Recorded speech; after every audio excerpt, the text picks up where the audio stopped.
వచ్చేదాకా అవి ఒంటరిగా ఎట్ట బ్రతుకుందయ్యా. ఈ ఉత్తరం తులసికి అంతా చేస్తావా?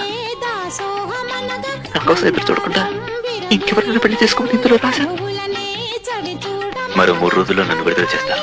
ఆ వార్త వినగానే నీ గురించి పరిపరి విధాల ఆలోచనలు పడ్డాను. ఓవైపు నీకు పెళ్ళయి పిల్ల పాపలతో హాయిగా జీవితం గడుపుతున్నావు నా మనసు చెప్తుంది. అదే నిజం కావాలని నా కోరిక కూడా. ఒకవేళ ఇదంతా నా కోరికనే మిగిలిపోయి నా కోసం నువ్వు ఇంకా వేచి ఉంటే, నా ప్రియమైన తులసి, నాకంటే అదృష్టవంతుడు ఈ లోకంలో ఇంకెప్పుడు ఉంటాడు. నేనెప్పుడు కలుసుకునే ఆ చెట్టు దగ్గర నువ్వు పూజించే ఆ కృష్ణ విగ్రహం ముందు ఒకే ఒక దీపం వెలిగించిపెట్టు. నువ్వు నా కోసం కాచుకున్నావని అది చూసి నేను గ్రహిస్తాను.